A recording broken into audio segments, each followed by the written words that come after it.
Direktor bu. Sizga hozir ishga tanlash va. Voy direktor bu degan mening shaxsiy ishim tursa. Men doktorxonadan telefon qilyapman. Mehra qatnash voqeasiga uchrab, jiddiy qutqizish kirib qoldi. Siz tekshirchiksizlar. Ba'zilar qaror chiqarganda qaysini avval, qaysini keyin qilishni obdan o'ylashib qiling.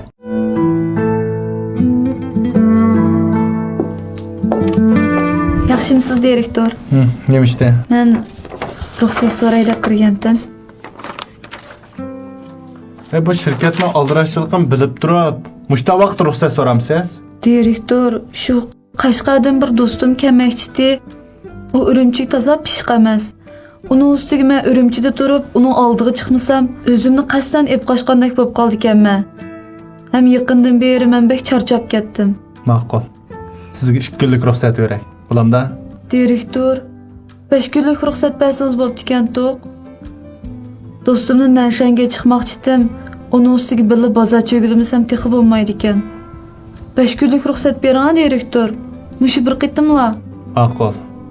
Undaq demelishingiz tukkanda qaytib kelib ismini qo'shib va qoldi ishlarni to'liqlatdan bulamda. Bo'ladi. Rahmat direktor. Men o'ylaydigandayim o'sha hozir qoldi.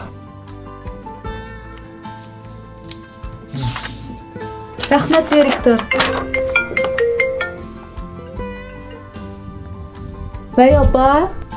Voy men sen bilan tong doktorxonaga borolmayman. Dadam sen bilan birga borsin-chu? O gapni tushundiramsan, o til tarjim qiladigan maxsus doktorlar bor-ku. Uning ustiga men bir do'stim kelmoqchidi, aerodromga uning oldiga chiqmasam bo'lmaydi. Ha, ma'qul. Shundoq bo'lsin-jimi opa? Mikhail. Ha, direktor. Xizmatingizga ta'sir yetkazib qo'ymaganman? Ha, yo'q. Tam qo'yashni unutilib qolibdim. Ha, men. Oy. Direktor bu. Sizga hozir ishga tanlash va. Biri do'stingizning aql borsiz. Lekin maoshingizdan 3 tutib olaman.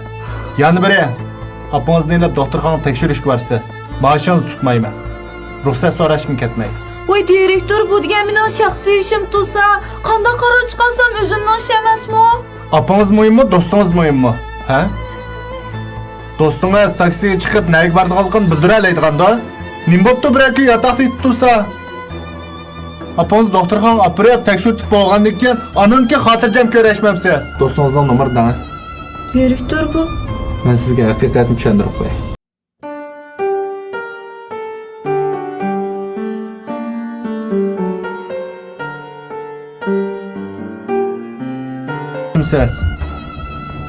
Siz Mikrayning do'sti bo'lamsiz? Ha, mandaqash. Men doktorxonadan telefon qilyapman. Mikray qatnash voqeasiga uchrab, jiddiy qutqizish kirib qoldi. Men ota-onasi bilan aloqalashamaganligim uchun sizga telefon uryapman. Mumkin bo'lsa hozir kelib, men operatsiyani haqqini topshirayotgan bo'lsangiz. Voy? Anlagansiz? Hamda ota-onangizning qanday pozitsiyada bo'lganligini anlatib qo'yaymi? Ha? Men xato qildim-a, direktor. Ota-onam shunday ishlarni yuz berganligini bilsa, mendan ansirab jini chiqdi. Biladi ekansiz bo'lmasa? Siz tekshirchiksizlar. Ba'zilar qaror chiqarganda qaysini avval, qaysini keyin qilishni obdan o'ylashib qiling. Bulamda? Bo'ladi, direktor. Siz hozir ishxonangizga kirib, adib janub shimolga saladigan va qo'shirak savdo usullarimizning talonini menga akirib berib, anandagi ad apangiz doktorxonaga opirib, yaxshi ko'z tutib, armongizni yaxshi ilib keling. Ma'qul, direktor. Men mahsulotimizni sizga tetib qilaman. Rahmat, direktor.